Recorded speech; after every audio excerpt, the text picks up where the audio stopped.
Então vamos lá, irmão. Acho que sua Bíblia já está aberta. 1 Tessalonicenses, capítulo 2. Nós começamos há 2 semanas atrás uma série de mensagens falando sobre esperança. Fala comigo, esperança.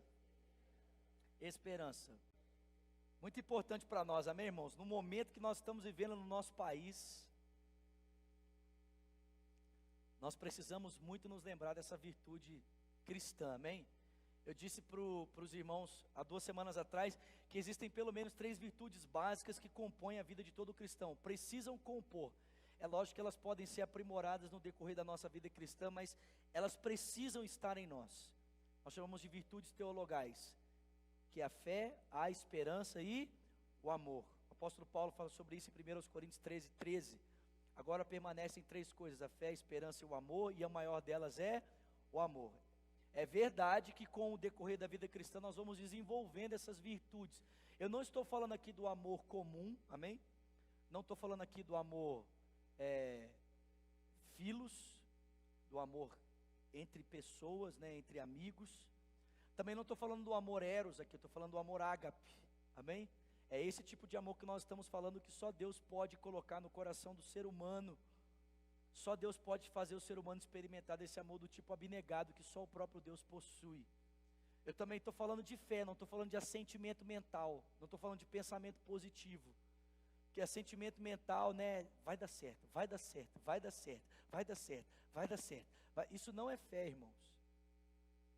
Pensamento positivo não é fé. Fé é outra coisa. Fé é abrir-se para um relacionamento com Deus a partir do conhecimento que você tem dele, você passa então a confiar nele. Isso é fé. Nós estamos falando de fé e não de assentimento mental, não de confissão positiva aqui. E esperança. E nós vimos que a esperança está sempre baseada na realidade da volta do Senhor Jesus Cristo. Hoje nós vamos continuar falando sobre os desdobramentos da esperança na nossa vida, na vida de um cristão. Amém? 1 de Tessalonicenses, capítulo 2, versículo de número 1.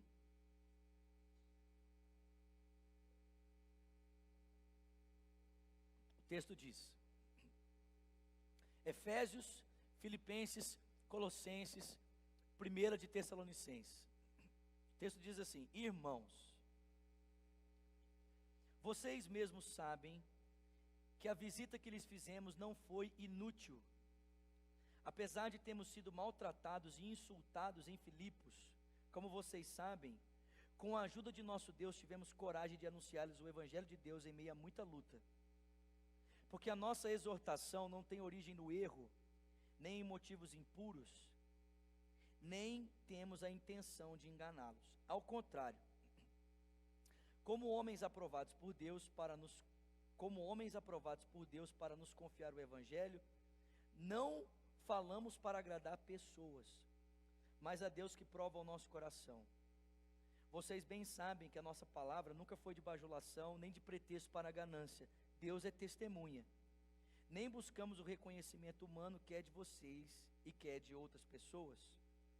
Embora, como apóstolos de Cristo, pudemos ter sido um peso, fomos bondosos quando estávamos entre vocês, como uma mãe que cuida dos próprios filhos.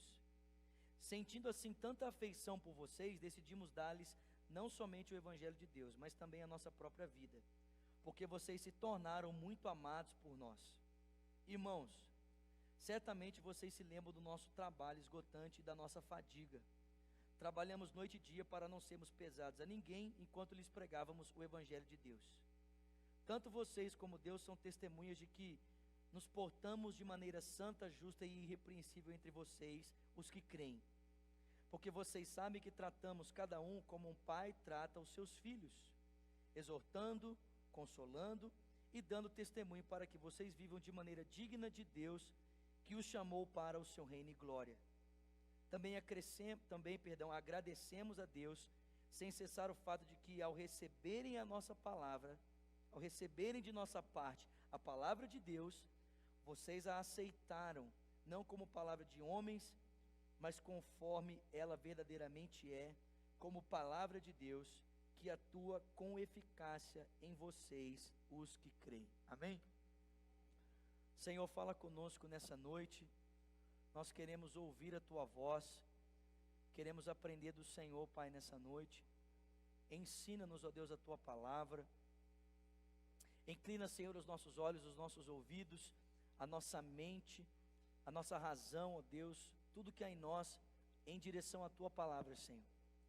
E que o teu Espírito nos ensine, a fim de que a nossa mente seja renovada e haja em nós um posicionamento diferente, Senhor, para que a tua pessoa, a pessoa do teu Filho, seja conhecida dos homens para a glória do nome de Jesus. Nós oramos. Amém. Amém. Gente, já faz algumas semanas que eu tenho me sentido profundamente incomodado por Deus a respeito de uma fragilidade na minha fé. Por incrível que pareça, eu me sinto muito à vontade de estar aqui na frente pregando para os irmãos. É lógico que alguns dias eu me sinto menos à vontade, mas na maior parte do tempo eu me sinto muito à vontade de compartilhar a palavra de Deus na frente da igreja, né? Algumas pessoas, se fossem colocadas aqui, não sairia uma palavra, né? Coloca a pessoa aqui, dá boa noite. Não sai, a pessoa trava. Mas eu particularmente me sinto muito à vontade. Tanto aqui como no culto Cristo Vivo lá na sede, que nós temos uma frequência de mais ou menos 2.500, quase 3.000 pessoas. Eu não tenho constrangimento nenhum, chego ali, subo, abro a boca e prego a palavra e dou a quem doer, gosto quem gostar, amém? Né? Eu prego o evangelho, ponto final, acabou, né? O pessoal até brinca, você quer apanhar, vai lá no culto Cristo Vivo, quer apanhar na sua fé, vai lá. Mas é isso mesmo, irmão, o evangelho é para botar a gente no eixo, amém? Não para acariciar a gente, né? Se você quer carinho, vai ler livro de autoajuda, aqui nós pregamos o evangelho, amém? Mas, eu me sentia muito deficiente, muito em dificuldade, quando eu ia compartilhar minha fé no âmbito pessoal. Então, às vezes eu sentava do lado de uma pessoa no transporte público, ou no avião, ou em algum lugar, e eu doido para falar de Jesus com essa pessoa, e o negócio não ia. Alguém já sentiu essa dificuldade aqui? Levante sua mão. Os outros não sentem a dificuldade ou não sentem vontade de pregar? É uma pergunta importante, né, a ser feita, porque de repente, você fala assim, não, pastor, eu não tenho essa dificuldade, porque eu não tenho nem vontade de pregar para ninguém, não tenho nem vontade de compartilhar minha fé, né? Eu espero que você não sinta dificuldade, amém, querido? Eu espero que você tenha vontade de compartilhar a respeito daquilo que Jesus Cristo fez na sua vida com outras pessoas, amém? Porque se você não tem essa vontade, nós vamos conversar. Tem alguma coisa muito errada com você. Mas eu me vi assim, travado, gente. Travado. Quantas vezes eu não quis pregar o evangelho eu tenho, do meu lado esquerdo, mora um casal, né? Espero que essa gravação não chegue a eles nunca. Mas mora um casal e eles são muito alternativos, assim, bem alternativos, assim, na maneira deles de viverem mesmo, bem alternativos. E tipo assim, ele é usuário de maconha. Então quando ele começa a fumar maconha na casa dele, a minha casa fica cheia de incenso, né? O aroma agradável, né? Entra tudo dentro da minha casa. E assim, quantas vezes eu não quis ir lá e pregar o evangelho para eles, bater na porta e falar assim, cara, deixa eu conversar um negócio com você aqui rapidinho.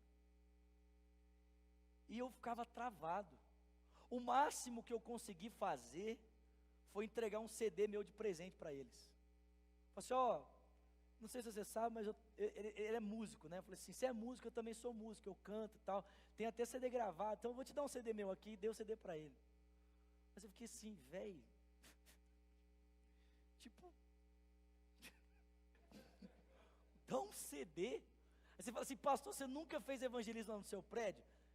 Depende, irmão. Exemplo, eu já entreguei Bíblia para todos os moradores do meu prédio, todos. Peguei Bíblia e coloquei na porta do apartamento de todo mundo, com folheto evangelístico. Né? A minha vizinha de baixo me xingou absurdamente por causa disso, né? Ela, né, só não me mandou ir para o inferno, porque eu acho que ela não acredita. Porque se ela acreditasse, ela teria me mandado para lá também, né? Mas outras coisas maravilhosas como essa, ela me disse, né? Eu não pedi para você colocar a Bíblia na minha porta, você quer, né? Armou o barraco lá. Mas, Todo mundo no meu prédio sabe que eu sou pastor também, porque todo mundo de alguma forma já me viu pregando na Rede Super. Todo mundo já viu. Mas abrir a minha boca para um morador do prédio, para um vizinho, e falar assim: olha, eu queria te falar que Jesus morreu pelos seus pecados, que Deus te ama e por isso Ele deu o Filho dele por você. Gente, eu nunca consegui fazer isso. E sabe quando eu comecei a ficar mais incomodado com isso? Estou abrindo assim, né? A minha fragilidade da minha fé para você. Sabe quando eu comecei a ficar mais incomodado com isso? Há umas 4 ou 5 semanas atrás, quando eu comecei a frequentar a UREV, no centro da cidade, nós temos, né, a Lagoinha Centro, e nós temos ali um local onde nós oferecemos cursos para os membros da igreja, e eu estou fazendo aula de inglês lá na UREV. E eu comecei a ir mais para o centro da cidade. Comecei a ir mais. Gente, eu comecei a ir lá para o centro de Belo Horizonte, eu passo na Praça 7 toda semana, eu fico assim, meu Deus! Ah! Tipo assim, você anda no centro de Belo Horizonte? Quem anda no centro de Belo Horizonte aqui? Quem nunca passa por lá? Levanta sua mão. Levanta sua mão. Graças a Deus eu não era a única pessoa. Gente, falando sério, eu comecei a andar no centro de Belo Horizonte, aí é que eu fiquei preocupado. Porque toda semana, quando eu passo pela Praça 7, tem uns irmãozinhos que ficam pregando lá. Alguém já viu os irmãos pregar? Véi, meu sonho é ter coragem de fazer aquilo. Meu sonho. Meu sonho é ter a ousadia de chegar lá, abrir a Bíblia no meio daquele povo todo e sentar, pregar o Evangelho e doa quem doer, converta quem converter, seja condenado quem tiver que ser condenado. Mas o meu sonho é esse. Meu sonho. Tanto que assim, nossa, eu fico sonhando com esse momento que eu vou ter a coragem de chegar lá um dia, no meio daqueles hippies todos, e falar assim: eu vou pregar para você aqui agora, meu filho. Agora você aguenta que você vai me ouvir pregar. Mas eu comecei a pensar quais os motivos de eu ficar tão travado, né? Tipo, por que tanta dificuldade, né? Tudo bem que essa semana eu falei assim: essa semana eu vou, eu vou sair dessa zona de conforto. Aí eu fui tomar café esses dias na padaria, e na parte da manhã, a hora que eu cheguei na padaria, o Espírito Santo me incomodou: fala de Jesus para esse rapaz.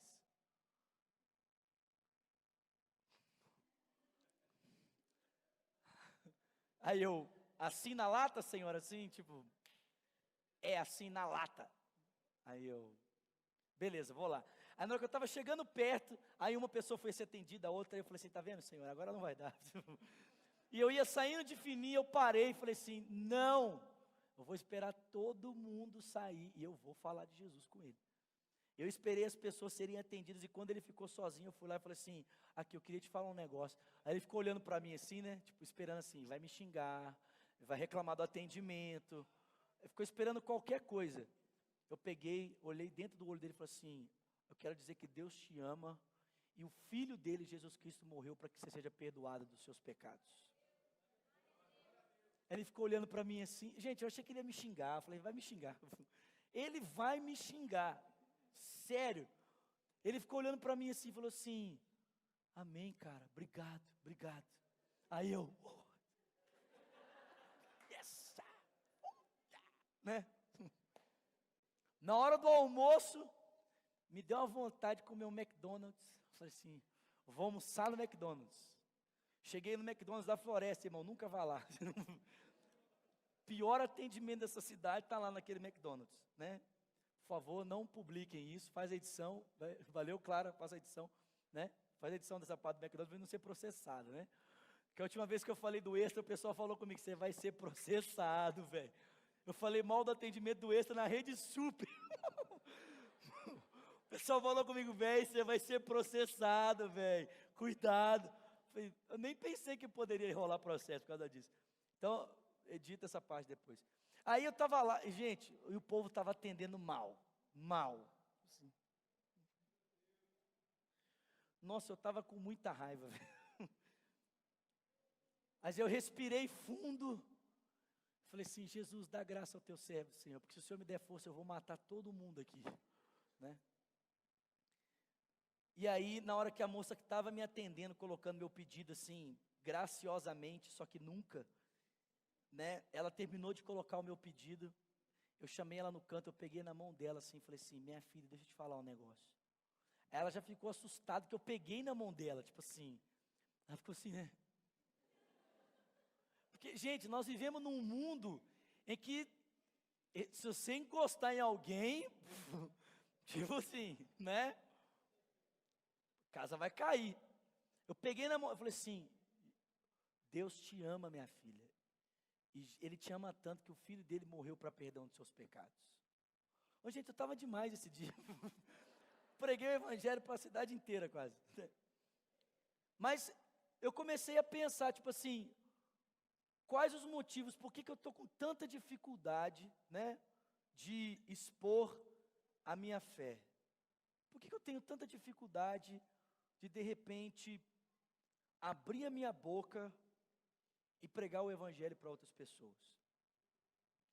E a primeira razão que eu cheguei à conclusão assim, do porquê que eu não estava querendo pregar para as pessoas, é por causa da violência urbana. Em que sentido? Nós vivemos em um contexto social que não necessariamente a violência urbana alcança você com agressão física. Mas nós sofremos violência urbana muitas vezes ideológica, psicológica. Hoje, se você abre a sua boca para compartilhar sua fé com alguém, na faculdade, no transporte público, você vai ser ridicularizado. E isso é uma forma de agressão. Abre a sua boca para pregar o evangelho na faculdade, para você ver o que acontece. E muitas vezes, porque nós sofremos esse tipo de violência urbana, né, esse tipo de agressão ideológica por causa dos parâmetros da nossa fé, nós ficamos intimidados. A gente prefere ficar quieto. Vou abrir a minha boca aqui para ser ridicularizado pelos outros? Vou abrir a minha boca aqui para sofrer bullying, para sofrer agressão, para as pessoas me chamarem de tolo, para as pessoas me chamarem de insensato, para as pessoas me chamarem, sei lá, de alguma outra coisa? Então, em função desse contexto de violência urbana, eu fiquei assim, cara, eu acho que isso aqui pode ser uma das coisas. Segunda razão, porque eu, Vinícius, estou falando de mim, ok? Estou falando de mim. Por que eu muitas vezes não tenho coragem de abrir a minha boca de forma ousada e pregar o evangelho assim, abertamente? Segunda razão, porque nós vivemos num contexto de pluralidade cultural. Você vai no centro de Belo Horizonte e você vê de tudo. Todo tipo de gente, todo tipo de cultura. Sim ou não, gente? Cara, você encontra desde o hippie até o engravatado. E são aquelas pessoas passando por você, cara. E você fica assim, Deus, como é que eu vou tornar, como é que eu vou abordar essas pessoas para pregar o evangelho? Que tipo de abordagem eu vou ter para pregar o evangelho para essas pessoas? Porque a abordagem que você tem com o hippie, não é a mesma abordagem que você tem com o advogado. Que não é a mesma abordagem que você vai ter com um homossexual. Que não é a mesma abordagem que você vai ter com um skinhead, com, sei lá, com um hardcore, com essa multipluralidade de cultura. Então eu ficava assim, Deus, como que eu vou tornar a pregação relevante para essas pessoas? Eu fico vendo o pessoal passar e pregar lá, tipo assim, você quer, porque se você não crê, você vai para o inferno, e você vai. Isso é verdade, sim ou não? Sim ou não? Sim, é verdade, se a pessoa não crê em Jesus Cristo, ela é condenada. Mas presta atenção, o apóstolo Paulo se preocupava com a relevância cultural aonde ele estava pregando. E eu, sinceramente, eu me vi despreparado para pregar o evangelho num contexto urbano. Eu me vi perfeitamente preparado para pregar o evangelho dentro da igreja, mas num contexto urbano eu me vi completamente despreparado. Para pregar o evangelho para os irmãos aqui, meu filho, é fácil demais. Pregar o evangelho dentro do contexto igreja, cultura igreja, no contexto eclesiástico, aqui, meu filho, estou nadando de braçada, de costa, de frente, de olho fechado, com uma perna só, está fácil. Mas vai pregar o evangelho lá fora, numa cultura completamente diferente da cultura que você acredita, com valores completamente diferentes, onde as pessoas não estão nem um pouco preocupadas com a relevância da sua fé, com as implicações que a sua fé tem para o contexto social. Se você não está devidamente preparado para isso, sabe qual a tendência? Você se cala. Terceira razão, porque eu fiquei... Por causa da diversidade religiosa. Gente, por incrível que pareça, você vai no centro de Belo Horizonte, você encontra gente de todo tipo de religião. Você encontra pessoas lá que abraçaram o espiritismo, você encontra pessoas que abraçaram o catolicismo, você encontra pessoas que abraçaram o budismo, você encontra pessoas que abraçaram o ateísmo filosófico, você encontra pessoas que abraçaram o cristianismo nominalmente. Você encontra todo tipo de gente. E aí você fica assim, e agora? Então, eu não sei se isso é relevante para você, mas para mim, que penso e desejo tornar a minha fé pública, para que a publicidade da minha fé, o anúncio da minha fé, transforme a cidade em que eu estou inserido, para que pessoas conheçam o que Cristo é capaz de fazer. Me deparando com as minhas limitações e pensando nessas limitações, eu falei, Deus, eu preciso vencê-las. Eu preciso me aprimorar para que a minha pregação seja relevante num contexto urbano. Eu preciso me preparar para que eu seja preparado não apenas para pregar para pessoas que tenham abraçado a fé delas em Jesus Cristo, ou pessoas que estão pelo menos interessadas em conhecer a fé em Cristo, sentadas no auditório de uma igreja. Eu preciso pegar para pessoas que estão decididas em continuar na sua religião e ainda assim ser capaz de, por meio da exposição do Evangelho, mostrar para elas que a única verdade possível e absoluta para que elas possam seguir na vida delas se chama Jesus Cristo de Nazaré. E sabe o que foi interessante? É que hoje, estudando esse texto, eu percebi que era exatamente essa dificuldade que Paulo encontrou quando ele chegou em Tessalônica. Por quê? Tessalônica ficava situada na região da Macedônia, o que nós conhecemos hoje como Europa. E basicamente a Macedônia era dividida em duas partes, norte e sul. A cidade mais importante do norte da Macedônia era qual cidade, irmãos? Tessalônica. Tessalônica aproximadamente tinha quase 200 mil habitantes. Era uma cidade cosmopolita. E quais eram as marcas dessa cidade cosmopolita chamada Tessalônica? Em primeiro lugar, pluralidade religiosa. Nós estamos falando de uma cidade, gente, dominada pelo contexto cultural grego, pela Grécia. Se você conhece um pouquinho da história da Grécia, você sabe que os gregos, eles não tinham uma religião, eles tinham centenas de expressões de culto, centenas de expressão de deuses, centenas de filosofias que norteavam a sua compreensão religiosa a respeito da vida. Só que, gente, nós não estamos falando apenas da cultura grega nesse lugar. Nós estamos falando também de outras religiões que já haviam chegado em Tessalônica. Exemplo, quando Paulo chegou em Tessalônica, a Bíblia diz que ele encontrou naquele lugar uma sinagoga, o que mostra para mim e para você, que ali não havia apenas expressões religiosas da parte dos gregos, mas havia expressão religiosa também da parte de quem? De quem? Dos judeus. Agora, gente, imagina, Paulo chega em Tessalônica, e ele está ali diante de uma cultura de inúmeros ídolos, inúmeros deuses. Tipo assim, seria a mesma coisa. Alguém aqui já foi para a Índia? Não? Eu oro para que você vá. Só alguns receberam, né? Mas amém. Cara, mas eu fico imaginando, presta atenção, que talvez chegar em Tessalônica era como você chegar na Índia. Que o cachorro é Deus, o gato é Deus, o papagaio é Deus, a cadeira é Deus. E posso falar, a vaca é Deus, o rato é Deus. E posso falar para você, você chega na Índia e fala assim para a pessoa assim, crê em Jesus, entrega a sua vida para ela. Sabe o que a pessoa faz? Entrega. Eu falo, entrego, creio, Jesus é Deus. Opa, eu creio, claro que eu acredito. Então, você aceita Jesus? Aceito, claro que eu aceito. Só que ele aceita Jesus da mesma forma que ele aceita todos os outros deuses, porque para ele ter mais um Deus não faz diferença nenhuma.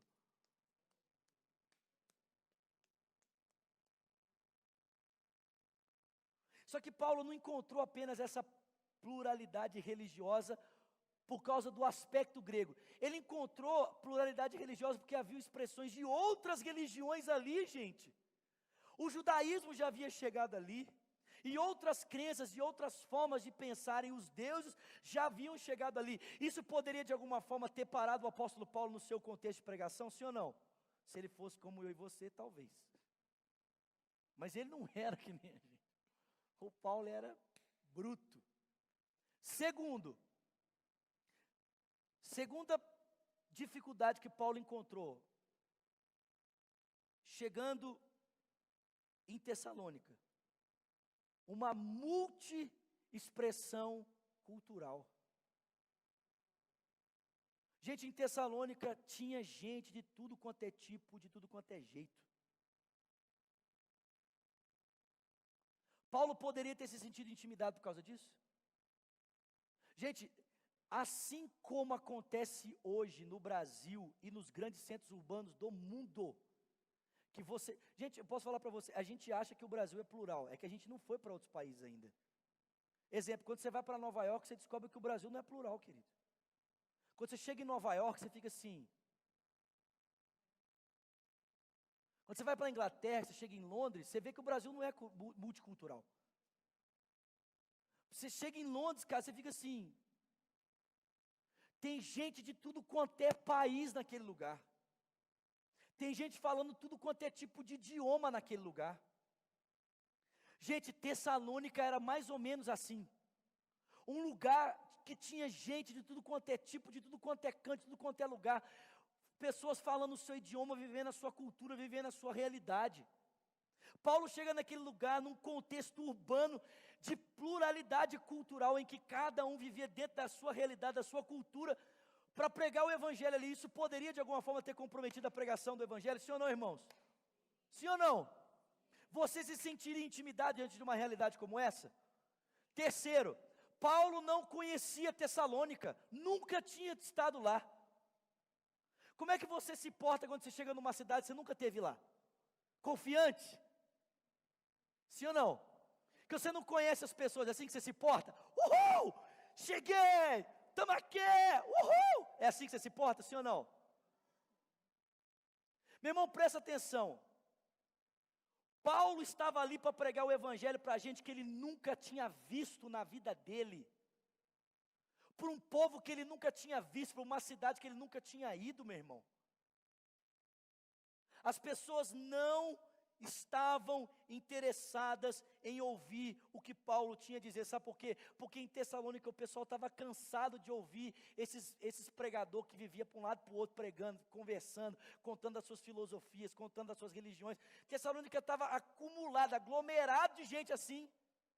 Você ia para a praça principal, todo dia tinha um maluco lá, pregando alguma coisa diferente. Você ia para a praça principal, todo dia tinha um filósofo lá. Paulo chega, ele é mais um no meio de uma cidade plural, multicultural, multireligiosa, desconhecida para ele. Ele é desconhecido das pessoas, em que as pessoas não estão nem um pouco interessadas de ouvir o que ele tem para falar. Sabe por quê? Porque todo mundo ali está cansado de ouvir o que todo mundo está falando todo dia.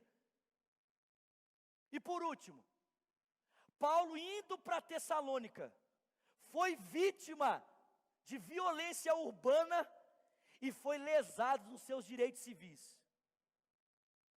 Se você ler o livro de Atos capítulo 16, você vai descobrir que antes de ir para Tessalônica, Paulo passou por Filipos. E em Filipos, Paulo foi chicoteado 39 vezes por um soldado romano. Um azorrague de cordas feriu as costas de Paulo, Silas e Timóteo. Provavelmente. A Bíblia fala Paulo e Silas, mas Timóteo estava acompanhando eles na viagem para Tessalônica, então talvez Timóteo estivesse junto. Presta atenção. Você assistiu a Paixão de Cristo? Quem assistiu aqui? Você lembra daquela cena que o Paulo está amarrado assim no tronco, ou Jesus está amarrado, o Senhor Jesus está amarrado no tronco, e os soldados romanos pegam aquela vara de bambu e começam a desferir contra as costas dele? Você lembra disso? Você lembra? Quem lembra aqui? Quem lembra? Não foi com essa vara que Paulo apanhou. Paulo apanhou com um azorrague de cordas, um chicote romano. O azorrague é aquele outro usado depois. Vocês lembram do que foi usado depois? Que tinha nas pontas pedaços de ossos e ferro. Você lembra? É com isso que Paulo foi chicoteado.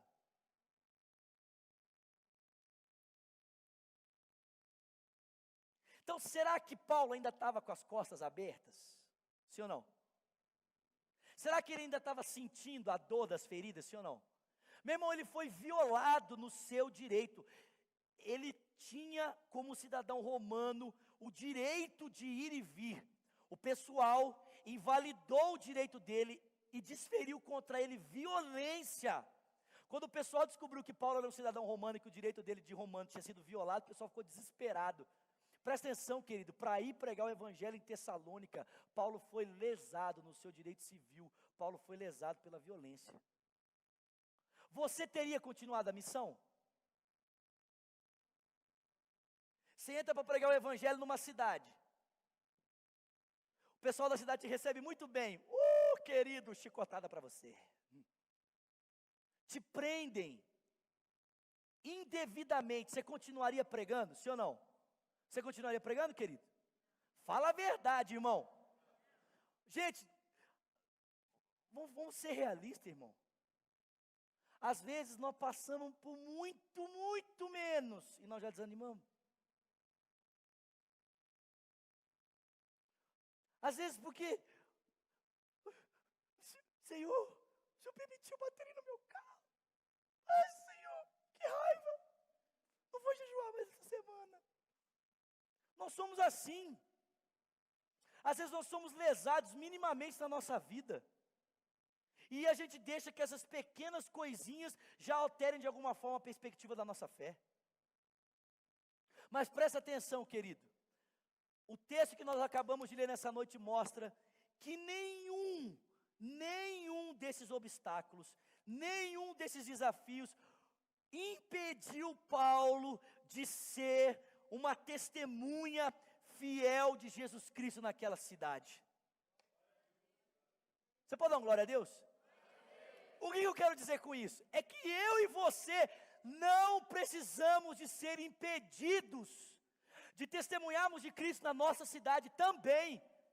Por quê? Se a pregação de Paulo teve relevância em Tessalônica, que era um contexto muito semelhante ao nosso, por que a nossa pregação não pode ter relevância na cidade de Belo Horizonte? No seu bairro, na sua rua, no seu trabalho, na sua faculdade, na sua empresa? Por que, meus irmãos?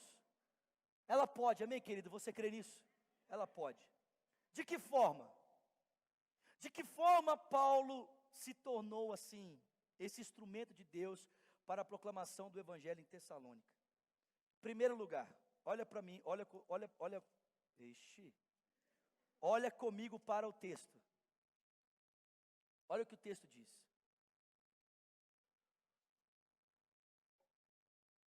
Está todo mundo comigo aqui? Versículo 2. Apesar de termos sido maltratados e insultados em Filipos, como vocês sabem, com a ajuda do nosso Deus, tivemos, o que está escrito aí, irmão? Tivemos o quê?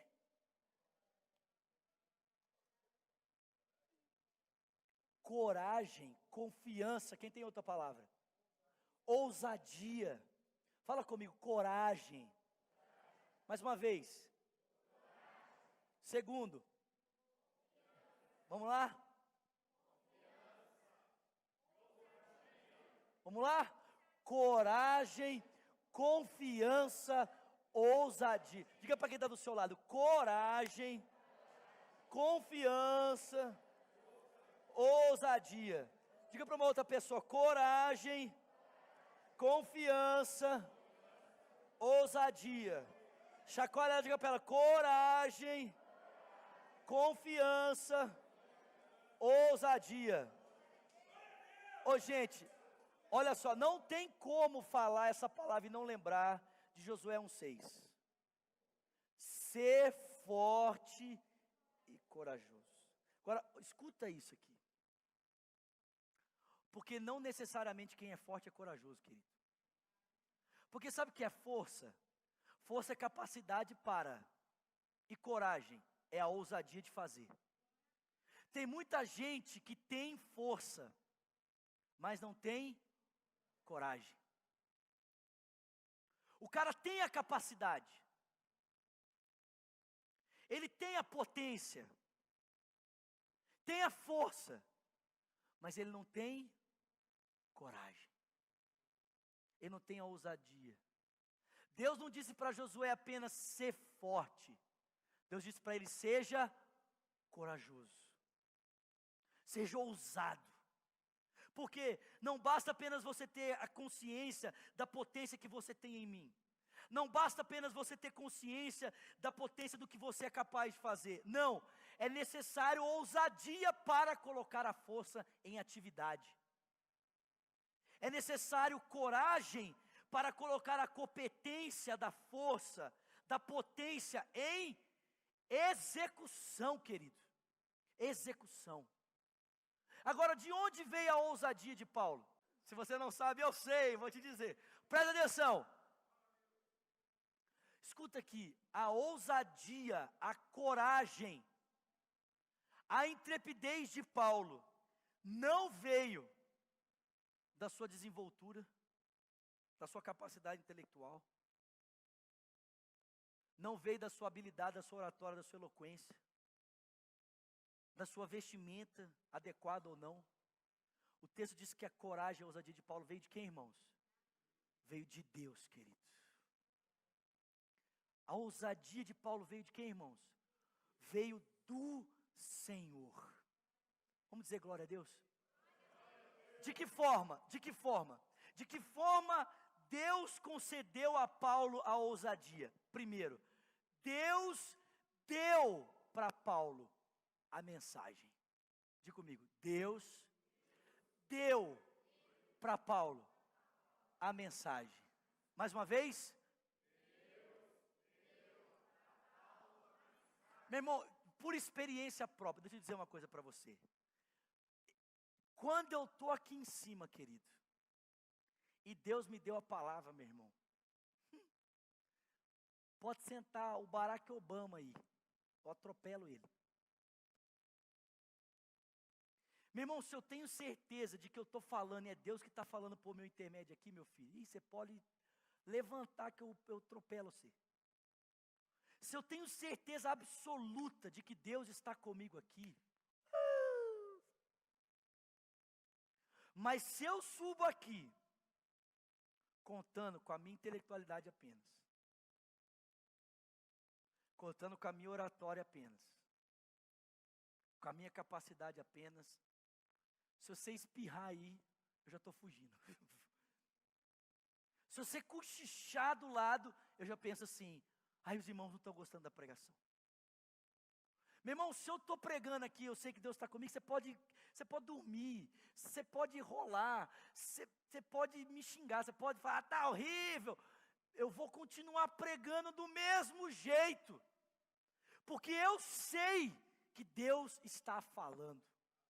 Eu sei que a mensagem que está sendo proclamada é uma mensagem vinda da parte de Deus, ponto final. Mas, se eu não venho para cá nessa convicção, é terrível, é horrível, porque qualquer coisinha, parece que... Meu irmão, o texto bíblico diz que Paulo tinha ousadia, porque ele sabia que quem estava botando as palavras na boca dele para pregar era quem? era o Senhor, querido. Ele sabia que quando ele abrisse a boca dele, não importava qual a cultura, qual a língua, qual a expressão religiosa, qual a afronta social do contexto urbano ele pudesse enfrentar, qual violação dos seus direitos ele pudesse enfrentar. Meu filho, a ousadia de Paulo vinha de uma coisa: Deus está falando por meu intermédio.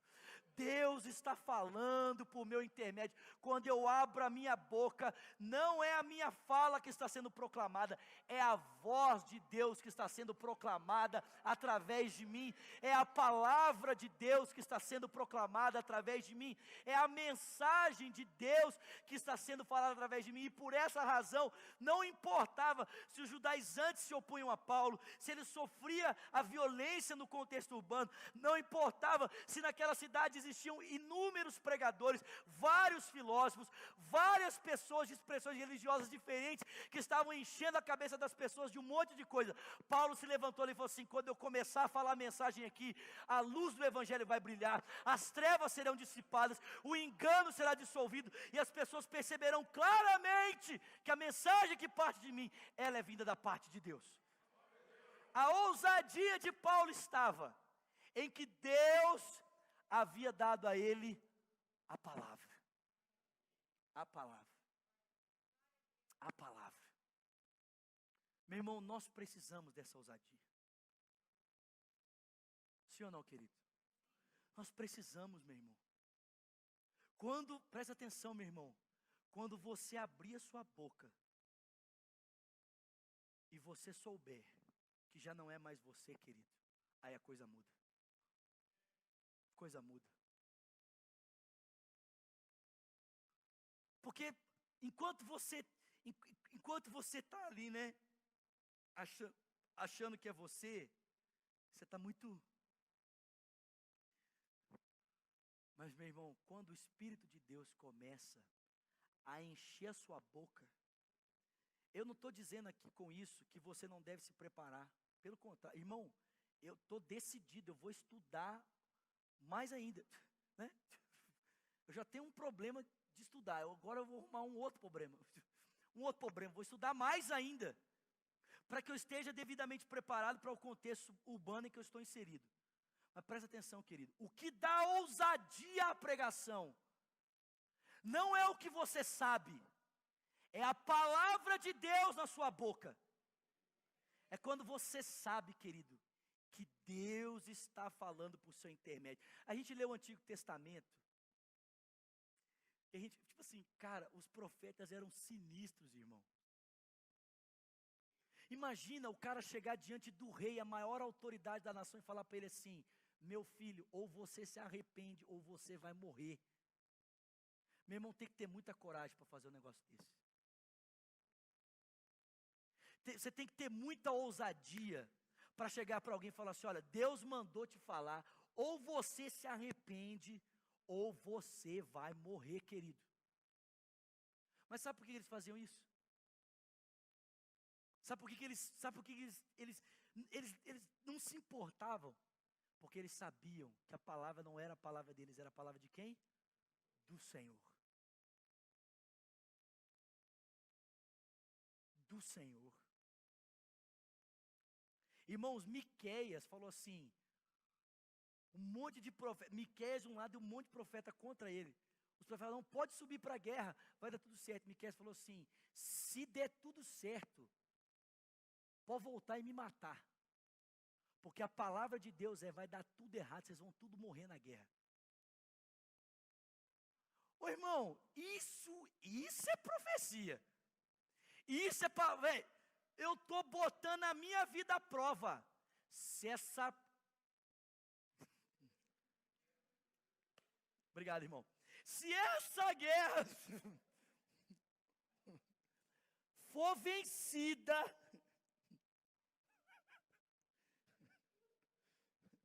se essa guerra for vencida e vocês voltarem ilesos, pode me matar.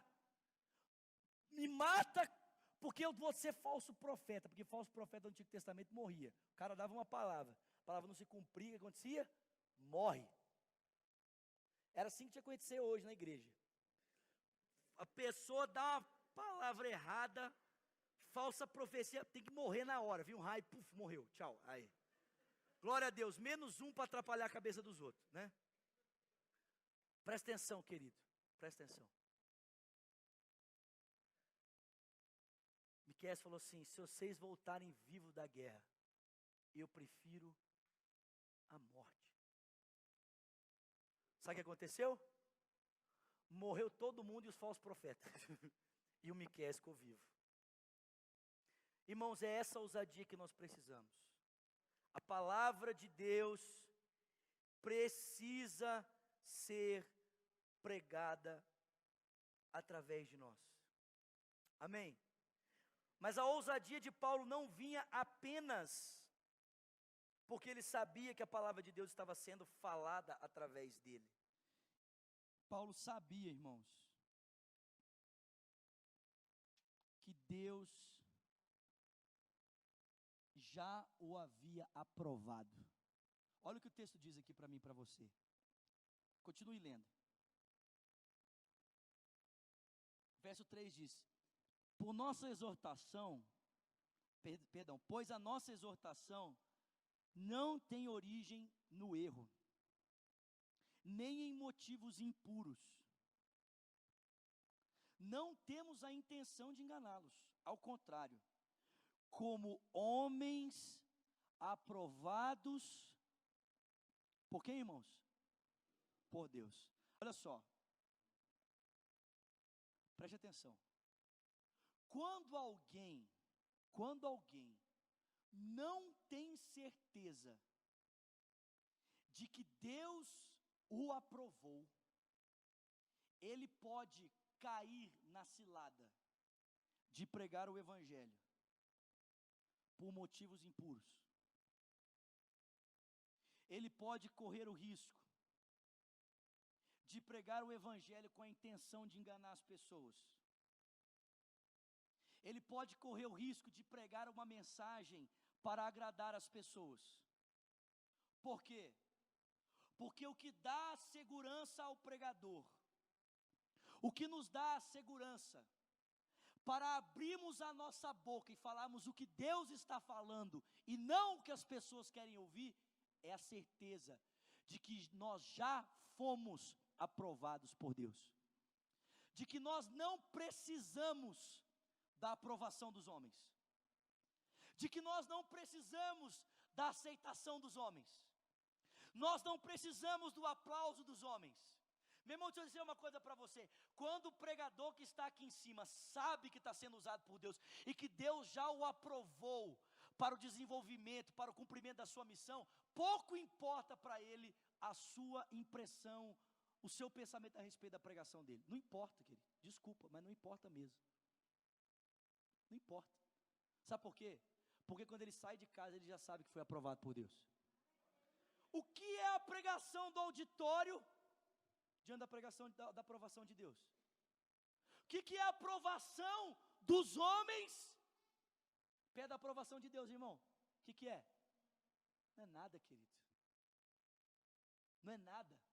Agora, se o camarada não sabe que foi aprovado por Deus, qualquer elogiozinho já vira motivo de bajulação.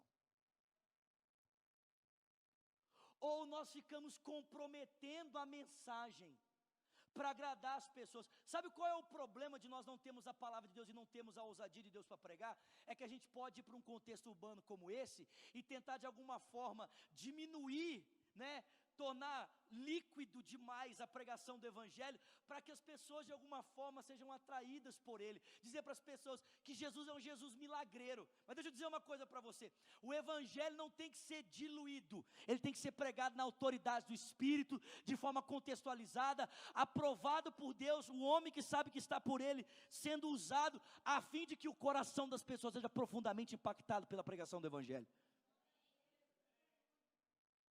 Isso, meu irmão, isso é outra coisa. Quantas pessoas, às vezes, não chega, Quantas vezes eu não fui tentado, vou abrir meu coração, eu não fui tentado em determinados lugares, de mudar a pregação que eu estava no meu coração, e eu sabia que Deus havia colocado ela, por causa do contexto do auditório onde eu estava inserido. Eu sabia que se eu pregasse aquilo que eu ia pregar, ia dar confusão, sabia. Se eu pregar isso aqui hoje, vai dar problema, o pastor vai diminuir a minha oferta no final, por causa dessa mensagem, capaz de nem me dar oferta no final. E tem gente que preocupado com o valor da oferta que quer ganhar, o que faz? Prega uma mensagem que agrada a todo mundo, que satisfaz o ego do pastor, para que no final o pastor possa recompensar o ego dele que foi satisfeito. Meu irmão, o Paulo sabia, eu fui aprovado por Deus, querido. Aí você pode falar assim, como assim aprovado por Deus, né? Lá pode um homem ser aprovado por Deus? O que é o homem diante de Deus? É um pecador? Cheio de intenções tão, entendeu? Tão comprometidas no seu coração. Pode um homem ser aprovado por Deus? Meu irmão, por incrível que pareça, Deus quando te escolheu para Ele, Deus quando nos chamou para Ele, Ele sabia exatamente o serzinho que eu e você somos. Ele sabia exatamente o tipo de pecador que eu e você somos, e ainda assim, Ele nos escolheu, e Ele nos aprovou em Cristo Jesus, para que a gente não fique contando com a aprovação de outras pessoas, a respeito daquilo que nós estamos falando, mas para que a gente saiba que quando a gente abre a boca, nós já somos aprovados por Deus. Então primeiro,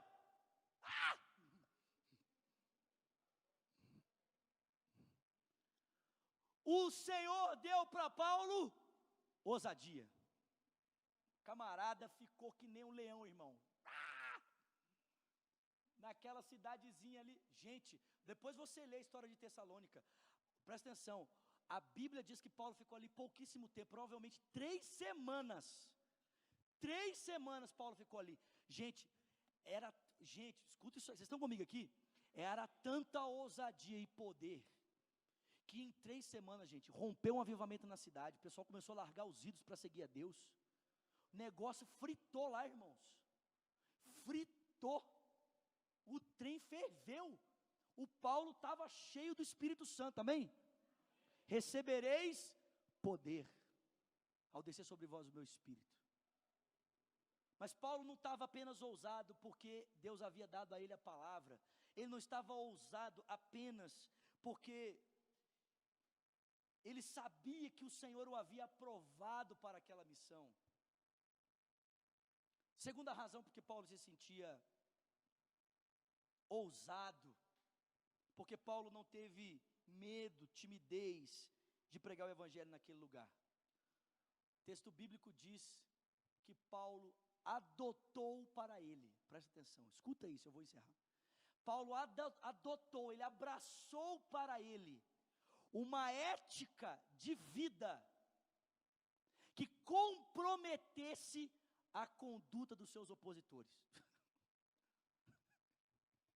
O Paulo abraçou, escuta isso, uma ética de vida que comprometesse a conduta dos seus opositores. Sabe por quê? O texto bíblico acaba de dizer, que nós acabamos de ler nessa noite, diz que Paulo adotou uma postura como de uma mãe e de um pai. O que isso significa? Postura de uma mãe. O Paulo diz que ele não pregou apenas a mensagem, ele deu a vida dele pelos Tessalonicenses. Gente, mãe é um bicho muito estranho.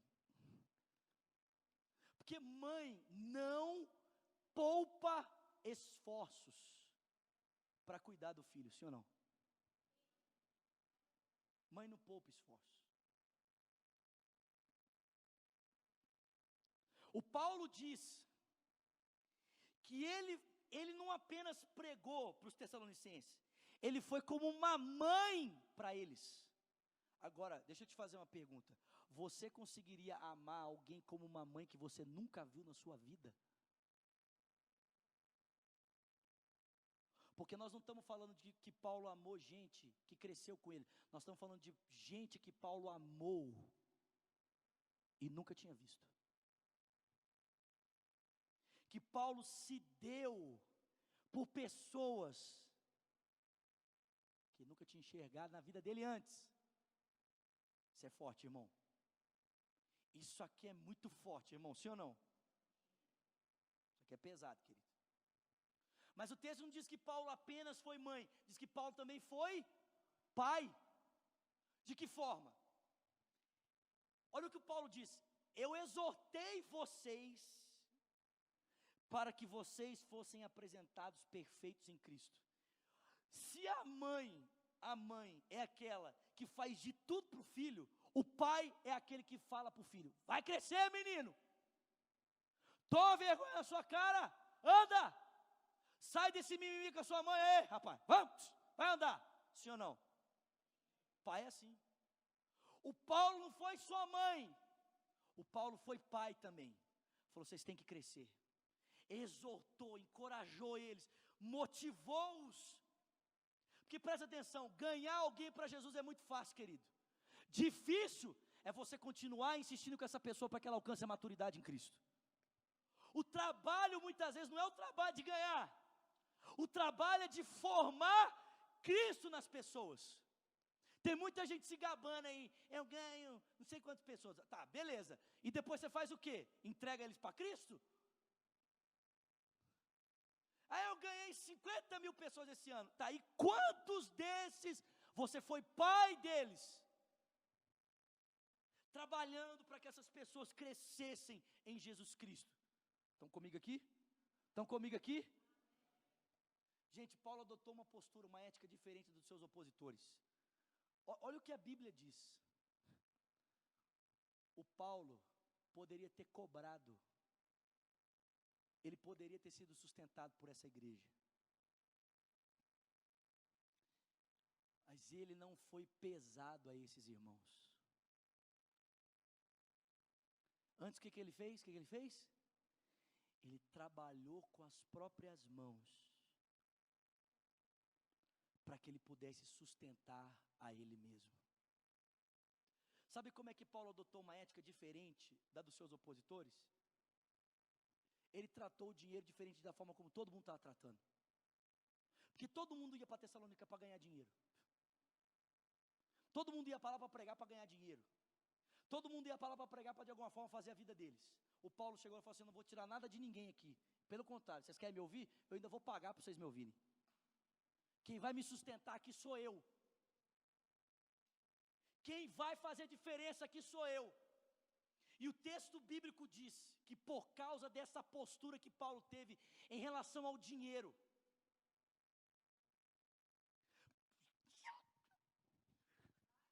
gente, por causa dessa postura que Paulo teve em relação ao dinheiro, o pessoal começou a olhar para ele diferente e falou assim: rapaz, esse Paulo é diferente, rapaz, vamos lá ouvir o que esse Paulo está pregando. Porque os outros pessoal vêm aqui para pregar só para arrancar dinheiro de nós, mas esse Paulo, além de pregar, abençoar a gente, ele ainda paga para ouvir os outros, para os outros ouvirem o que ele tem para falar. Paulo foi pai, irmãos. Paulo foi mãe para os Tessalonicenses. Eu termino a minha mensagem dizendo o seguinte: queridos, é possível, olha, é possível, a gente pode ter esperança de que Belo Horizonte vai mudar, irmão. A gente pode, sim ou não? Alguém acredita nisso aqui? Alguém, presta atenção. Como? Primeiro, nós precisamos da palavra de Deus, querido.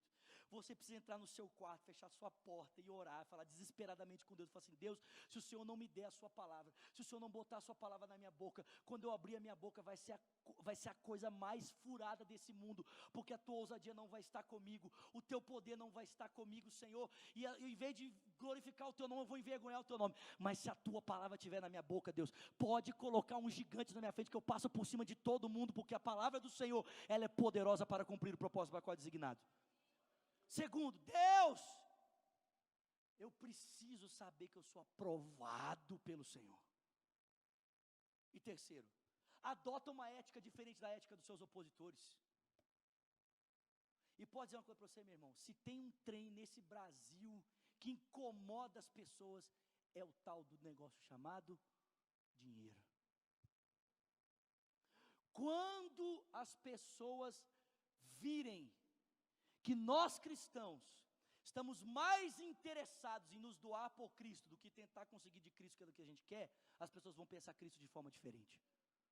Porque infelizmente hoje, sabe como as pessoas pensam o Evangelho? Elas pensam que nós somos um monte de gente brucutu, que a gente é um monte de gente tapada, que não estuda, não faz nada e fica tentando fazer com que Cristo faça por nós o que nós deveríamos fazer por a gente mesmo. Quando a gente parar de vir para a igreja só para buscar milagre, quando a gente parar de tentar transformar Cristo no meio de a gente conseguir o que a gente não conseguiria trabalhando a vida toda, quando a gente começar a levar o Evangelho a sério e dar a nossa vida pelo Evangelho, ao invés de tentar ficar ganhando a vida por meio dele, as pessoas vão olhar para nós de forma diferente. Elas vão dizer assim: esse pessoal aí, velho, esse pessoal é tora. Essa galera aí, filho, o pessoal é bruto mesmo. O pessoal é labacheias. Fica de pé no seu lugar. Amém? Nós só precisamos de ousadia e de uma ética diferente da ética dos nossos opositores. Só isso. Só isso. Então, tipo assim, não adianta você querer pregar o Evangelho na sua faculdade se você fica com todo mundo lá.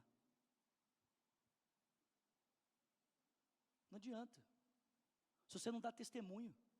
Não adianta você querer pregar o Evangelho na sua empresa se você faz tudo de errado lá. Você precisa de uma ética diferente dos seus opositores. Não adianta você querer pregar lá para os seus vizinhos se você é um tormento para eles. Você precisa de uma ética diferente dos seus opositores. Se todo mundo é confusão, você tem que ser bênção. Se todo mundo prostitui, você tem que ser santo. Para na hora que você abrir a boca, as pessoas dizem assim: esse aí é crente de verdade, esse aí, ó, baixa a cabeça para ele, porque esse é crente. Esse aí é bruto, esse é crente. Amém, querido? Pai, no nome de Jesus, obrigado pela tua palavra. Que palavra maravilhosa a tua palavra, Senhor. Como ela enriquece a nossa vida, Senhor. Como ela transforma o nosso coração, Senhor. Nós te louvamos. Te louvamos, te louvamos, te louvamos. Aplica, Senhor, essa palavra ao nosso coração, Senhor. Deus, eu acredito que aqui nesse lugar existe um remanescente fiel. Existem pessoas que estão insatisfeitas com a qualidade da sua vida cristã. Existem pessoas aqui que falam assim: puxa vida, não pode ser só isso, eu preciso, tem que ter mais. Eu acredito que existem pessoas aqui que estão como eu, Senhor, olhando para a cidade dizendo: Deus, essa cidade está perdida. Essa cidade está perdida, as pessoas estão perdidas, Deus, e eu tenho a verdade, eu estou guardando a verdade só para mim, tenha misericórdia da minha vida. Pai, no nome de Jesus, nessa noite, dá-nos ousadia, Senhor, põe a tua palavra na nossa boca, Senhor, confirma-nos, aprova-nos, Senhor. Pai, que o teu Espírito faça, Senhor, perceber no nosso coração que nós somos aprovados por ti. E que nós tenhamos a ousadia de ter uma ética diferente da ética dos nossos opositores, para a glória do teu nome. Em nome de Jesus. Em nome de Jesus. Em nome de Jesus. Em nome de Jesus.